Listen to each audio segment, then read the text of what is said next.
Hindi napigil ni Benji si Jacob. Nagtatakbo ito sa labas at pinipilit na nandun daw si Charmaine, bagay na kinakabahala niya. Natatakot siya para kay Jacob dahil ang alam ni Benji hindi totoo si Charmaine. Ang hindi niya alam ay totoo ito, ngunit hindi nito sila kilala, even Jacob. I know there's a reason kung bakit tayo pinagtagpo muli. Alam ko may dahilan ng Diyos kung bakit ka nabuo sa imahinasyon ko at kalaunan ay nagkatotoo. Charmaine, nasan ka ba? Iniwan niyang party ng kaibigan para sa isang babae na hindi naman siya nakikilala. Para kasi sa kanya ay hindi lang basta sa imagination niya nabubuhay si Charmaine, kung hindi pati sa puso niya. Para sa kanya ay tinadhana talaga silang dalawa dahil nga sa pagkikita niya sa dalaga. Hindi tumigil si Jacob sa kakahanap kay Charmaine. Halos isang oras siyang palakad-lakad sa labas ng bar para hanapin si Charmaine. Ngunit bigo siyang makita ito. Wala siyang kapaguran na inisa-isang mga posible nitong daanan. Wala siyang balak na huminto, ngunit dahil biglang bumuhos ang malakas na ulan, ay doon na siya nagpasyang sumakay sa kotse niya para yun ang gamitin niya sa paghahanap sa dalaga. At dahil malayo-layo na rin ang kanyang lalakad ay talagang nabasa na siya sa layo ng pinaparadahan ng kotse niya. Nang makarating na siya sa parking lot at bubuksan ng kotse niya ay biglang may tumawag sa kanya mula sa kanyang likuran. Hoy! Sigaw nito kay napalingon si Jacob. Nagbago na palang isip ko. Sige, pumapayag na ako magpahatid sa iyo. Uwi ka na isang babae na siyang kanina pa niya hinahanap. Parang ibig lumundag ni Jacob sa sobrang tuwa. Paano ba naman kasi napatunayan niya ulit sa sarili niya na totoo ito dahil heto't maliwanag na niyang nakikita at nasisilayan ang kabuuan ni Charmaine. Basang-basa na rin ito't nabura na ang kaninang makapal nitong make-up. Ngunit naroon pa rin ang taglay nitong kagandahan. Buti naman, narealize mo na mas okay akong pagkatiwalaan kesa sa iba. Alam mo bang delikado para sa engaged na babaeng maglalabas at mag-inom sa gabi? Binuksan ni Jacob ang kabilang pinto ng kanyang sasakyan upang doon pasakayin ng dalaga sa tabi ng driver's seat. Actually, hindi ko naman na-realize. Wala naman pala kasi akong pamasahe pa uwi. Diretsa ang sagot nito kay Jacob, sabay sakay sa kotse. Ano nga palang ibig sabihin ng sinabi mo? Bawal lumabas at uminom ang engaged na tao kapag gabi? Bakit naman? Maingat namang sinara ni Jacob ang pinto. Natatawa pa siya habang binubuksan naman ang pinto sa may driver's seat dahil masyadong prangka si Charmaine at mapanood man hanggang pati pala ngayon. Curious din pati. Kasi baka hindi matuloy yung kasal. Pangluloko ni Jacob. Seryoso naman ni Charmaine. Bakit naman? Anong connect? Sabihin mo please. Nagtataka si Jacob kung bakit parang excited na excited itong malaman. Nagjo-joke lang naman siya. Okay, bawal kasi. Kasi baka bigla mong makasalubong sa daan ang soulmate mo. Siguradong hindi ka na pakakawala nun. Kaya malaki ang tsansa na hindi matuloy ang kasal. Biro lang yun kay Jacob pero nasasaktan siya tuwing may isip niya na engaged na palang babaeng minamahal niya. Oo nga't hindi pa kasal. Pwede pang maagaw but the point is, what if mahal ni Charmaine yung mapapangasawa niya? Paano na si Jacob kung ganun? Habang pinoproseso ni Charmaine ang sinabi ni Jacob, si Jacob naman ay biglang natahimik. Iniisip niya kung paano na sila. Mas iniintindi pa rin ni Jacob si Charmaine. Alam niyang giniginaw na ito dahil nga nabasa rin ito sa ulan, kaya mabilis niyang inabot ang jacket niya na nakasabit sa may likuran ng kotse at inabot ito rito. Here, wear this. Baka magkasakit ka. Malungkot at tamad niyang sabi sa dalaga. Hindi naman siya nito pinansin. Mukhang malalim ang iniisip at naguguluhan. Totoo ba yung sinabi mo?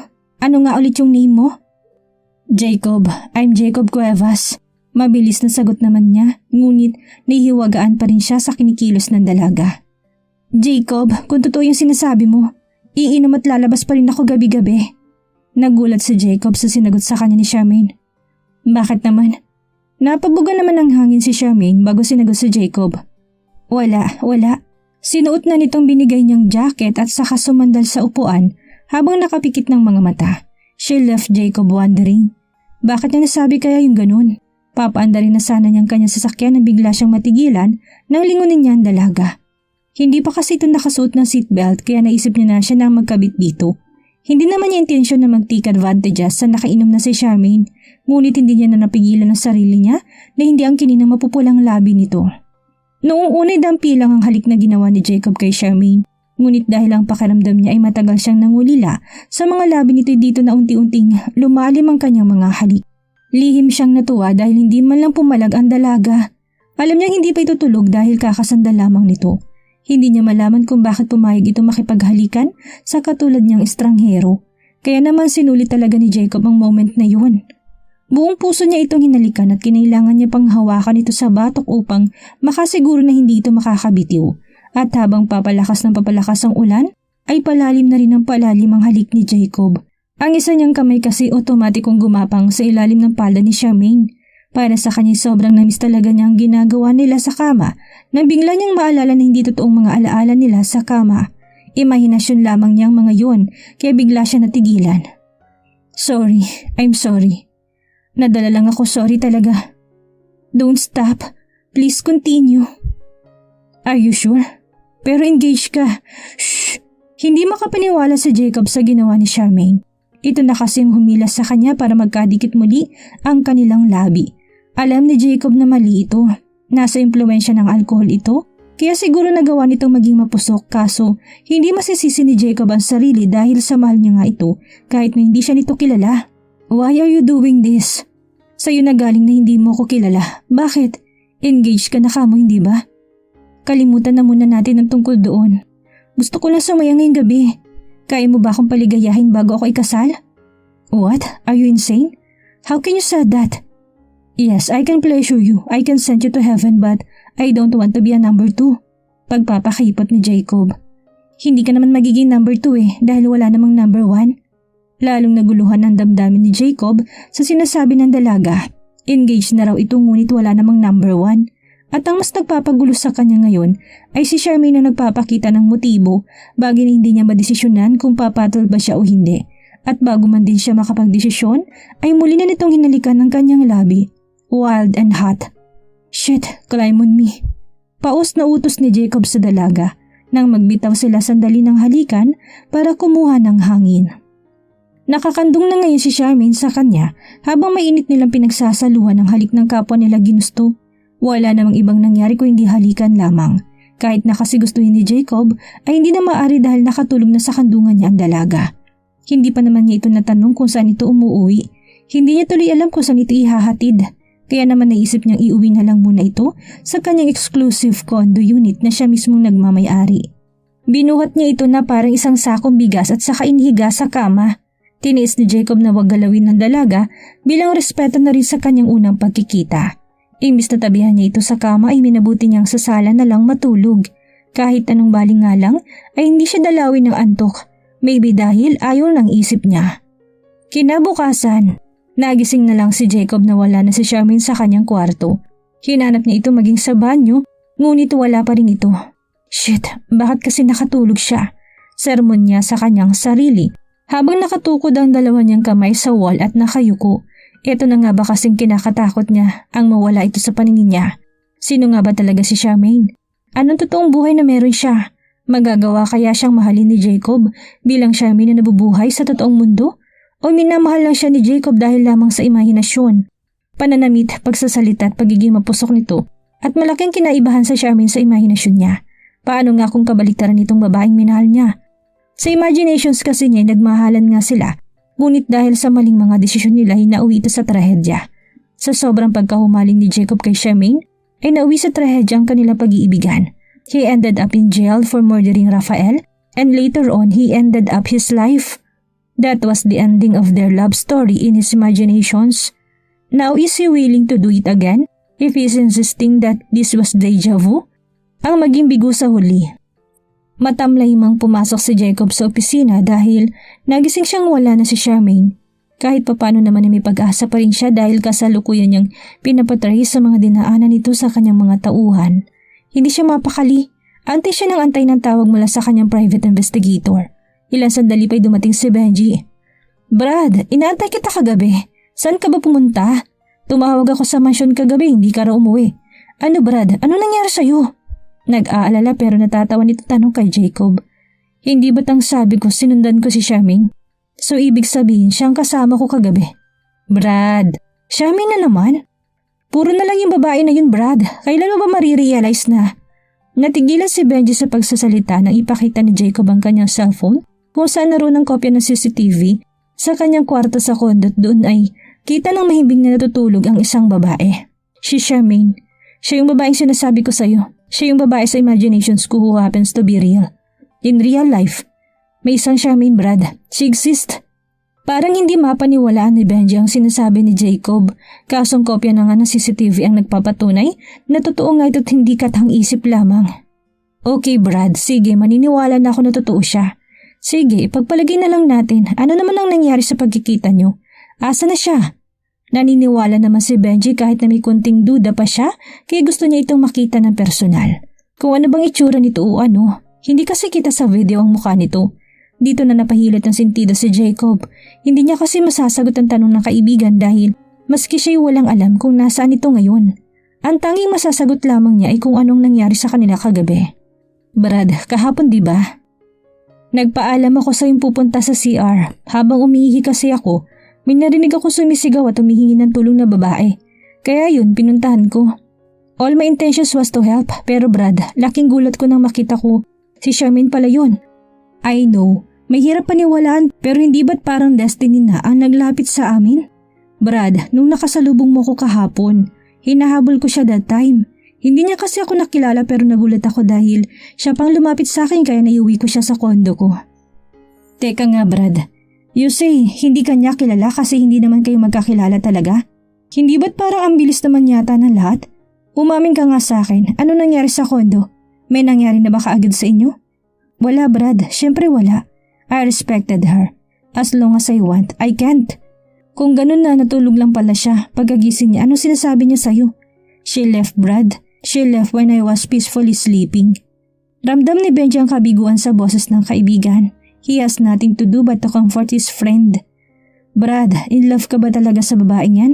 Bukod sa mukha niyo't pangalan niya, pareho bang Charmaine in real life sa Charmaine sa imaginations mo? I mean, sa sandaling nakasama mo siya. Do they have similarities? Oo Brad, oo. Actually, Jacob lied to him. Hindi naman kasi total itong magkapareho pero para kay Jacob, ito nagbibigay ng kaligayahan sa kanya. Itong kinapitan niya noong panahong nagluluksa siya sa mag-ina niya, kaya pakiramdam niya ay dito niya muling mararanasan ng kaligayahan na yon. Sa piling nga ni Charmaine. Samantala, nang umalis na si Benji, nag-focus na lang muna si Jacob sa pagtatrabaho habang iniintay ang tawag ng kanyang private investigator, kaliwat kanan na paperworks at meetings ang kanyang mga hinarap. Hanggang sa sumapit na ang alas 5 ng hapon ay wala pa ring tumatawag. Napaka-misteryo ni Charmaine. Noong kasama niya ito kagabi ay ramdam niya na parang may tinatakasan itong realidad. Gusto niya itong tulungan kung ano man ang pinagdadaanan nito, kaso hindi niya yun magagawa pa sa ngayon, lalo pat hindi niya alam kung saan ito naruroon. Basta, buo ng desisyon ni Jacob ngayon na ito ng huling babaeng mamahalin niya sa kanyang buhay. He is willing to take the risk whether he or they failed again. Boss, bukas na po kami mag-a-update. Naka-jacket po kasi siya na sumakay sa bus. Tapos nung tinignan namin nang bumaba sa bus, wala na. Boss, pasensya na. Re-reviewin na lang po namin ulit. Wika ng investigador sa kabilang linya. Bigla tuloy uminit ang ulo ni Jacob. Nagtataka siya kung papaanong nahihirapan. There were almost 30-40 people, estimated passengers, and yet, hindi pa nila nakita. Basic lang kasi yun, sana kung siya na lang ang gumawa. Shit, bakit hindi niyo siya mahanap? Napakasimple lang ng trabaho niyo. Ititrace niyo lang, hindi niyo pa magawa.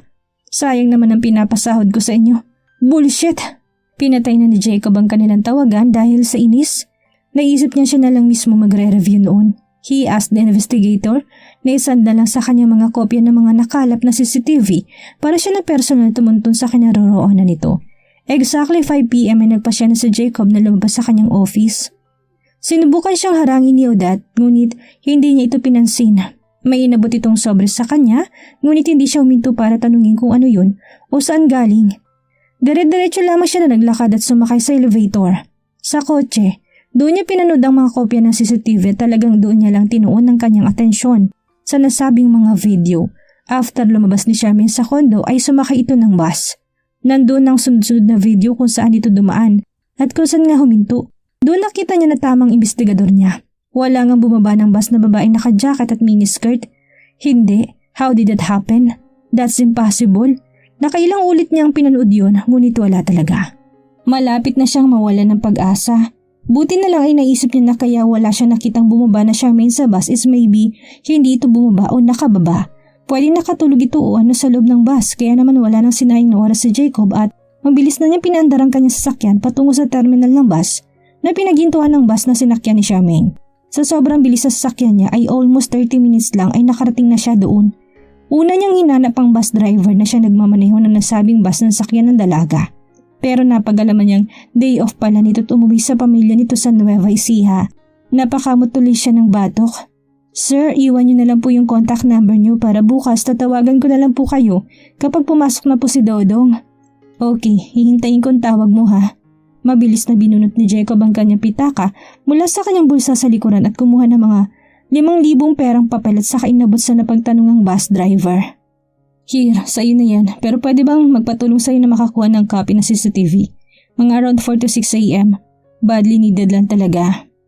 At dahil nga may padulas, walang pagdadalawang isip siyang tinulungan ng bus driver. Tara po dito. Sinamahan siya nito sa pinaka-opisina ng bus terminal at sinamahan pa siya nito makipag-usap sa head. Big thing din dahil kilalang tao siya. Kaagad siya nakilala ng sabing head at mabilis na tinugon ang kanyang request kaso nga lang. Naku Mr. Jacob, bukas pa po makakakuha yung copy nito, re-rewind pa kasi. Nalungkot tuloy si Jacob dahil walang nangyari sa kanyang lakad. Nainis man siya ngunit naintindihan naman niyang sitwasyon. 13 hours kasing re-rewind yun, matagal talaga, no choice siya kung hindi umuwi na lang. He chose to sleep at the condo dahil mas malapit ito kaysa sa mansyon. Pagdating niya doon ay kaagad siyang naligot na higa sa kama. He is tired, he felt sad and boring. Para bang hindi na niya mahintay ang kinabukasan. Pero dahil nga pagod nga siya, agad siyang nakatulog. Even in his dreams, may nakuha pa rin ng babaeng yun ang nakikita niya. Makalipas ang ilang oras niyang pagkakatulog ay nagising siya dahil sa sunod-sunod na katok at doorbell sa pintuan. Wala siyang idea kung sino yun. Shit, it's 1 a.m. Sino ba yun? Anas niya sa hangin. Kaagad siyang tumit naglakad patungo sa pintuan. Balak niya talagang sigawan o hindi kayo murahin ng taong yun dahil sa paggagambala nito sa kanyang pagtulog nang bigla siyang mapanganga matapos niyang buksan ang pinto. Charmaine? Hindi siya makapaniwala. Noong unay nakala niyang panaginip o imahinasyon lamang yun, ngunit nang yakapin siya nito dito lang niya napagtanto na hindi siya nag-iilusyon. Jacob, pwede ba makitulog ulit? Wala na kasi ako ibang naisip na puntahan ngayon. Lumayas ako sa amin. Pwede bang dito muna ako magpalipas ng gabi? Nang magbitaw sila ng yakapan, ay dito na niya napansin na may pasa ito sa gilid ng labi. Agad na pumanhik ang dugo ni Jacob. Hindi niya kayang isipin na may nananakit sa babaeng mahal niya. Pinapasok niya si Jacob sa loob ng condo unit nito at saka pinaupo sa sofa. Tahimik lang niyang sinusuri ang dalaga. Inaantay niya itong magkwento pa, ngunit dahil pirmis lang itong nakayuko, ay siya na nagtanong. Hinawakan niyang gilid ng labi nito sa kahuminga ng malalim. What happened to this? Who did this to you? Sinasaktan ka ba ng fiancé mo? Mabagsik niyang tanong sa dalaga. Umiling naman ito pagkaraan ay umiyak. Gusto ko na matulog. Gusto ko muna magpahinga. Ayaw ko muna itong pag-usapan. I'm tired, Jacob. Okay, if that's what you want.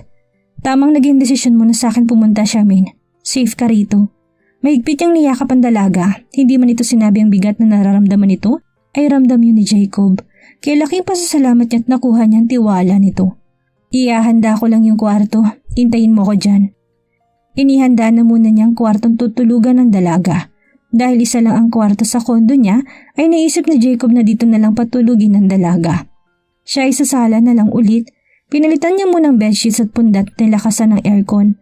Nag-spray na rin siya ng pabangot na makotento ay lumabas na siya para puntahan si Charmaine sa sala.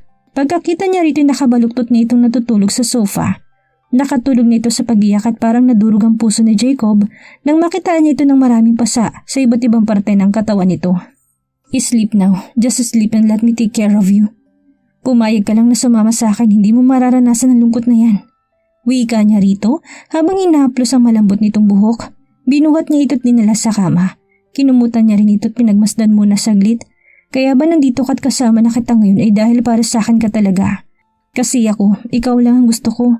Ikaw lang ang mahal ko. Wika ni Jacob sa natutulog na si Charmaine.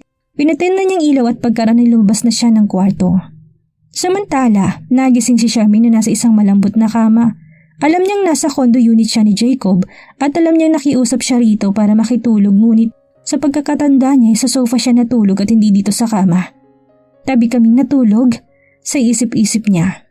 Dali-dali siyang bumangon at lumabas ng kwarto at naabutan niya si Jacob na mahimbing pa rin natutulog sa sofa.